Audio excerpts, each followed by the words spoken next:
रोहन और हेमा ने स्कूल से आकर जैसे ही घर में प्रवेश किया कि बाहर के आंगन में एक चटाई पर दादाजी बैठे दिखे। उन्हें किसी काम में तल्लीन देखकर दोनों ठिठक कर वहीं रुक गए। हेमा ने कुछ कहना चाहा तो रोहन ने होठों पर उंगली रखकर चुप रहने का इशारा किया। दोनों आंगन में रखी कार के पीछे छुप कर यह जानने का प्रयास करने लगे कि चटाई पर बैठे दादाजी आखिर क्या कर रहे हैं। उन्होंने ध्यान से देखा कि दादाजी ने डस्टबिन का कचरा एक अखबार के ऊपर पलट रखा है और उस कचरे में से कुछ सामान बीन बीन कर वे एक स्टील की प्लेट में रखते जा रहे हैं। डस्टबिन बगल में ही लुढ़की पड़ी है। हेमा ने धीरे से पूछा कि दादाजी यह क्या कर रहे हैं। दादाजी शायद कचरे में से ऑलपिन बीन रहे हैं, रोहन से बोला। स्टील की प्लेट में ऑलपिन गिरने से हल्की सी खन की आवाज़ आ रही थी। फिर बच्चों ने देखा कि दादाजी पुरानी कापियों के फटे पन्ने भी उठाकर उन्हीं तय ठीक करके एक ऊपर रखते जा रहे हैं। हेमा ने दादाजी को टोकना चाहा किंतु रोहन ने फिर उसे रोक लिया।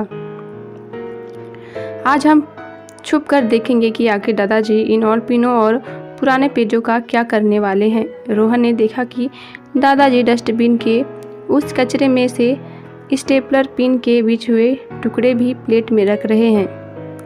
दोनों बच्चे धीरे से कमरे के भीतर गए जैसे उन्होंने कुछ भी नहीं देखा हो। उन्होंने ठान लिया था कि आज दादाजी की जासूसी करके ही रहेंगे।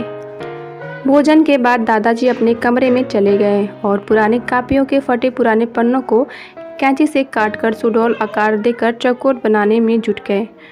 बच्चों ने बाहर की खिड़की में अपना अड्डा बना लिया था जहां से दादाजी साफ दिखाई दे रहे थे।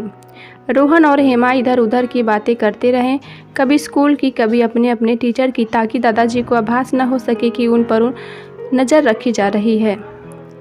1 घंटे के भीतर उन्होंने कागज़ों की छोटी छोटी 8-10 कॉपियाँ बना ली और स्टेपलर से पैक कर दिया।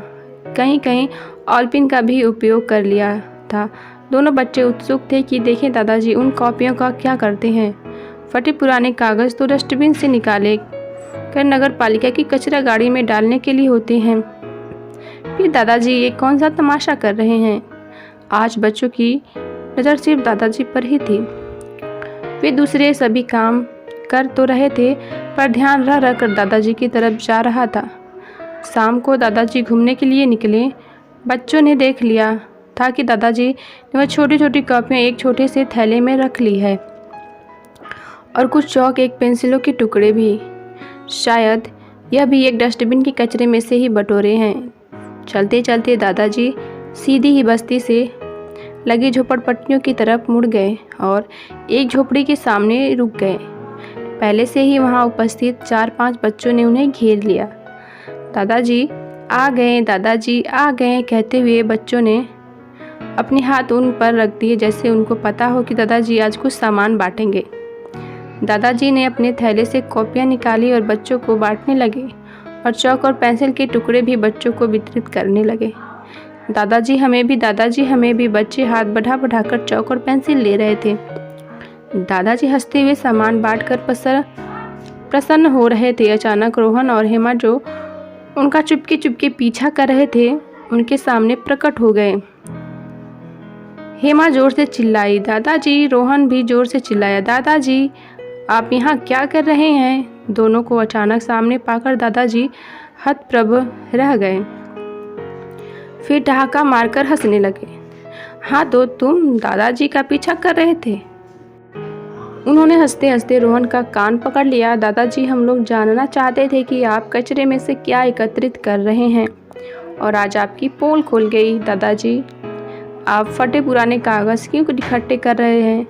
ये कचरा तो बाहर फेंकना चाहिए। हेमा ने कहा, नहीं बेटी, दुनिया में प्रत्येक चीज़ की कीमत होती है। जो सामान हम बेकार समझकर फेंक देते हैं वह दुनिया के सैकड़ों हजारों बच्चों के काम आ सकती है। ऐसे कितने बच्चे हैं जो थोड़ा सा भी सामान बाजार से नहीं खरीद सकते हैं। कहते हैं बूंद बूंद से सागर भरता है। ऐसे ही फेंक जाने वाले तथाकथित फालतू सामान से न जाने कितने बच्चों का भविष्य बन सकता है। एक एक ईंट जोड़कर मकान बनता है, तिनके तिनके से रस्सी बन जाती है वह बड़े बड़े वजनी सामान को उठा लेती है। वैसे ही यह छोटे छोटे वेस्टेज देश दुनिया की बड़ी आबादी के काम आ सकते हैं। रोहन, तुमने जो कॉपियाँ गुस्से में फाड़ दी थी उनको काम लायक बनाकर मैंने इन बच्चों में बांट दिया। देखो कितने खुश हैं यह बच्चे। स्टेपलर, पिन के टुकड़े, चौक, पेंसिल तथा लोग रोज़ फेंकते हैं। देखो आज किसी के काम आ रही हैं। रोहन बोला, सॉरी दादाजी, हम लोग छोटे हैं, यह सब नहीं जानते हैं। हमको माफ़ कर दो दादाजी, आगे से ऐसी गलती नहीं करेंगे। और हमारी जासूसी? जोर से हंसते हुए दादाजी ने पूछा। नहीं करोगे? नहीं करोगे? हम जासूसी नहीं करेंगे। दोनों बच्चों ने एक दूसरे के साथ में हाथ फंसाकर और हाथ ऊपर करते हुए नारा लगाया और दादाजी से लिपट गए।